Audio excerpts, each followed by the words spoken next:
Hey guys, hope you're all well. Now, I'll give you a quick little background so that this vlog's going to make sense. It's always been about sharing with you and entrepreneurs the day-to-day challenges of running a bootstrapped startup. Now, the focus has always been on Vinny and Charles, which is VINNY, and Charles, CHARLES.com.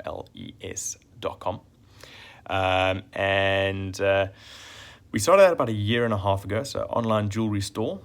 And we've got another startup which we started 3.5 years ago when we first moved to Perth in Australia from South Africa. We relocated our jewelry manufacturing workshop here. And so this all makes a little bit of sense. What that startup does is we offer manufacturing services to the trade. So other jewelers typically don't manufacture themselves. They give it to guys like us. We manufacture for them, give it back to them, and they may just do some minor finishing to the jobs, and then they pass it on to their clients. Now, what happens is we had a customer that we've been working about a year together, and we would provide them jobs throughout the week, and then on the Friday we receive payment.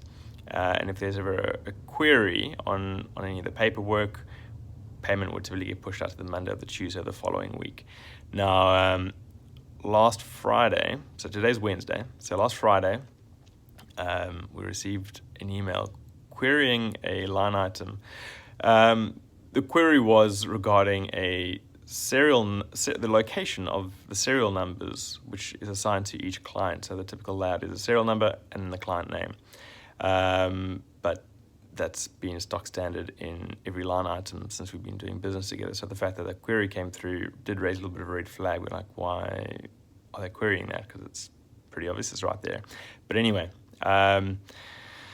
so Monday came. I was pretty full on, so I didn't get a chance to phone them, and payment hadn't been made.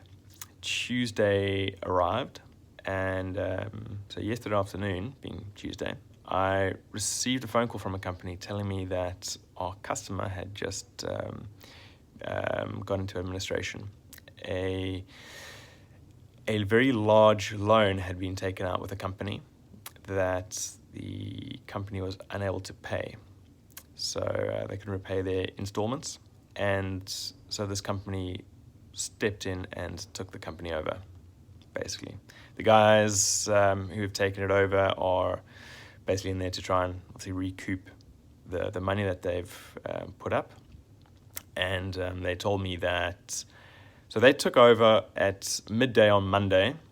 Any invoices that had been paid issued prior to midday Monday were part of the old administration and would have to go through due course to get payment.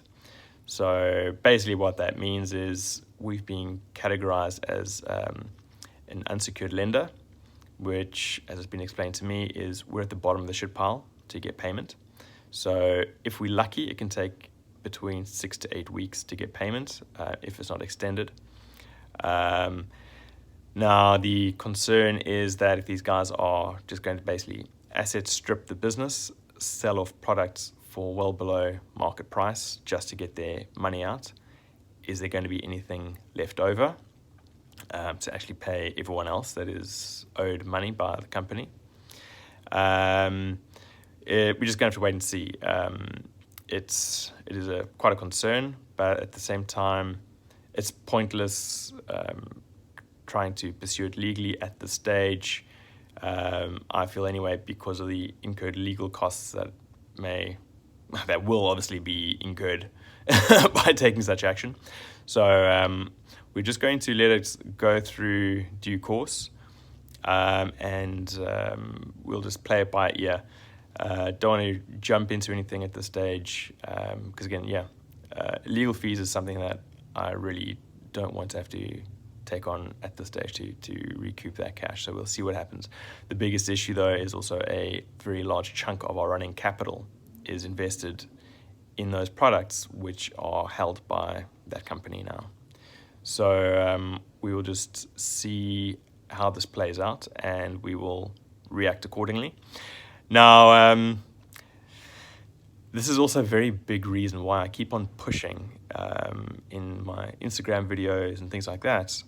You have to do what you love, guys, because if you don't love what you're doing, if you're doing something just for the money, when shit like this happens, you're going to throw your hands up in the air and say, you know, bugger it, there's easier ways of making money, and move on to the next thing without maintaining the sticking power and seeing those issues through and moving on.